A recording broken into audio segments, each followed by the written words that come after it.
Buon Natale! Merry Christmas! 2023. What a year, right, folks? Huh? Remember, the message is to stay positive, always believe in love and the goodness in people, and always be willing to fight and protect it. Don't be a lame brain and think it comes for free without a penalty, okay? It's just not reality. So be tough, be strong, be the loving courage that manifests in you to keep the family going, keep your pets safe. Good thing I'm always doing with these accessories, right? There you go. Look at that kid, huh? Yeah.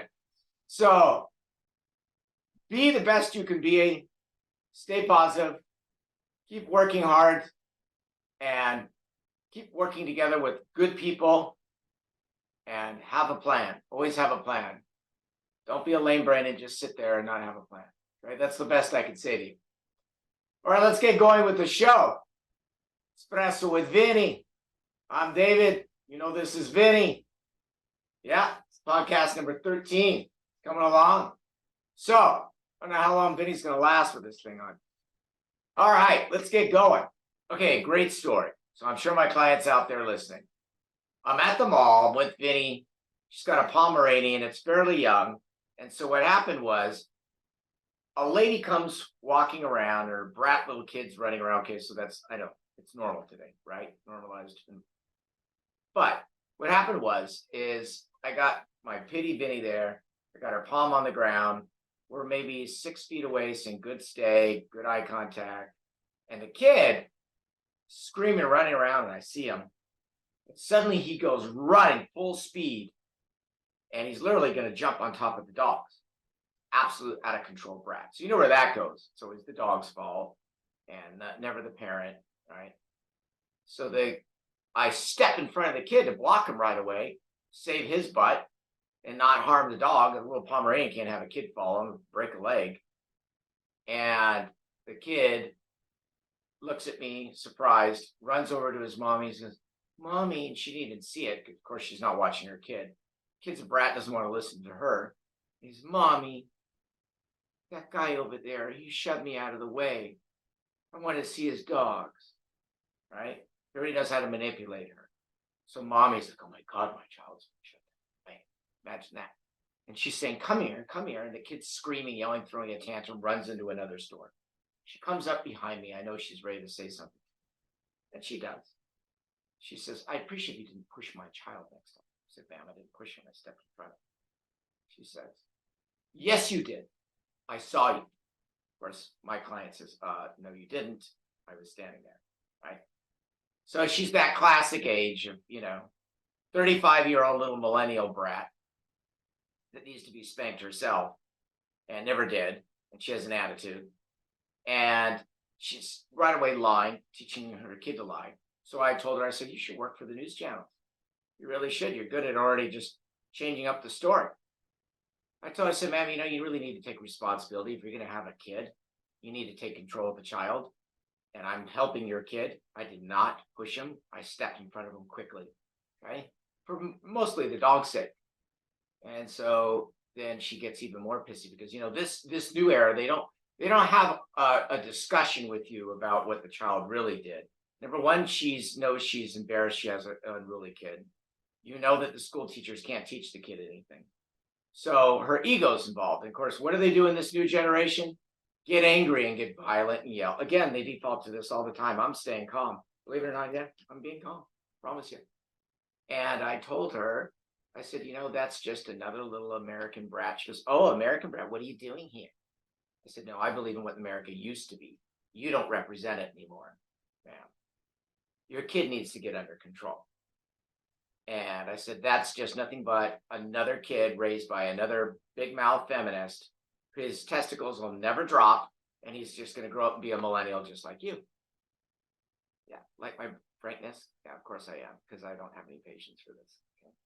So my message kind of is on these stories is you're going to meet people like this. Now we meet also a lot of people where the kids are very polite. Don't get me wrong, and they come forward and they, "May I touch the dogs?" And we say no.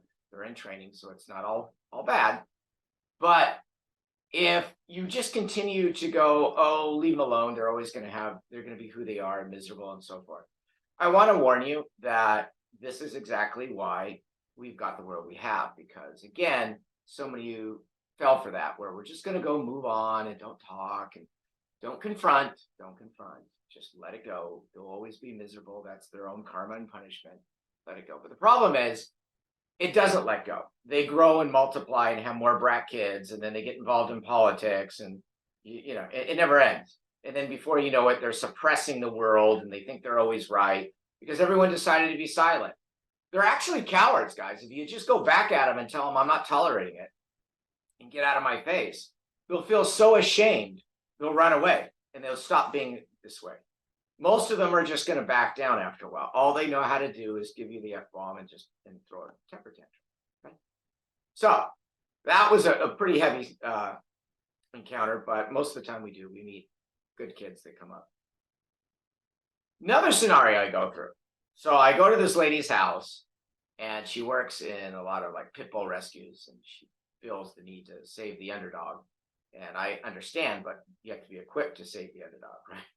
Can't just take on a dog that's more powerful than you and's got a nasty temper that had a bad past and not be able to handle them.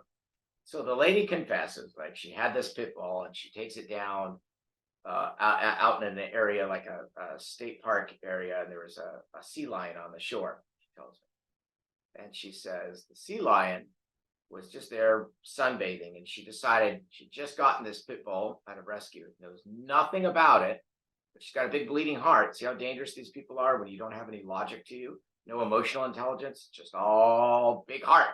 Love cures everything. You got to like them, but no results are important. So these people that have these big hearts don't use common sense. They're never going to. Okay? And so she released the pit bull to just go play and be free, be free. Why not, right? Back to the 1960s, man. Take your acid, be free. So the dog ran down the beach, saw this beautiful sea lion sunbathing, and just shredded it to pieces, killed it. Yeah, true story. So she told me, she says, at that point, I realized that they're animals and they can kill. We're like, oh, really? No shit, lady, right? Yeah. Yeah, day late and a dollar short, but right. So, these kind of people, they're never going to really last long as my client because they're just too emotional. They're not bad people, but you got to know your limitations. So that takes me to the next topic, right? So here's what you have to understand in like psychological profiling. They do it a lot in the military. So I had this couple, they were from West Point, right? Military economy. And they both told me, like, when they both went in, both recruits going in, they both took their exams. The man, they did his exam and they said, okay, you're going to fly Apache helicopters. Okay. You're going to make a good soldier. We believe that's like where you're mathematical. You're going to be good. You're aggressive. You'll do well in the helicopters. The woman, she took her psychological exam and they go, hell no, not going to be a combat soldier. Man, you're too nice. You're too friendly. You're too loving, which is great. But you know where you're going? Medical school. So she went off to medical school. Very sweet lady. And so she was there to nurture and heal. So my point being how this relates to dog training when I'm working with them is, there's different dogs for hunting and there's different dogs for protection. And then you have like what I call your little purse dog, your little chick dog, like the Pomeranians and the little Dachshunds and so forth. And there's nothing wrong with that. I'm not making any judgments. I actually love all the dogs, even all the little ones too. I have one. You have to understand your limitations, as Clint Eastwood used to say. You really got to know what is best for you. And when you think about your personality, you can think, oh, I would do well with a hunting dog, depending on the bloodlines, right? Or a guardian type of dog. And then there's other people that would say, oh, no, I'm really loving. And I just, I like a cute little pug. It's just, it's easygoing, a little long-haired Dachshund or something like this, or the Pomeranian. So there's nothing wrong with that either. But just like the military, there's psychological profile of what would be best task job for you as a human. You also have to think what's the best task job for you as a dog owner. What breed is best? So you really have to research breeds to have that comfort level, right? Very important direction to take when you're choosing your breeds. So I want everyone to have a fabulous Christmas and going into the new year. A lot of us have time off.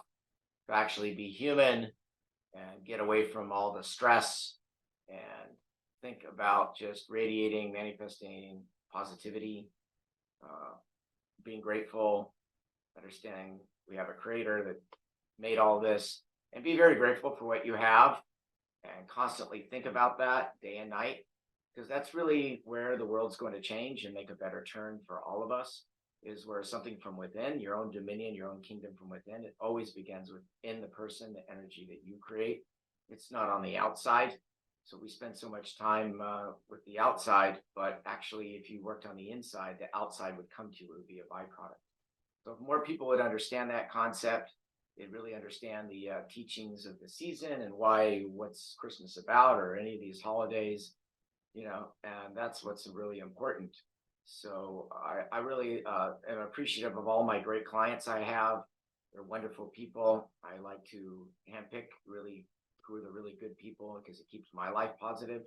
So it's a nice place to be in my life. I don't take business just to take it, pay the bills, and I really love everybody who I work with. They're great people. I don't know where I'd be without them because a lot of them become my personal friends. And I'm very grateful to all of you and love all of you and have a wonderful Christmas day. Hey, Ben, you want some more?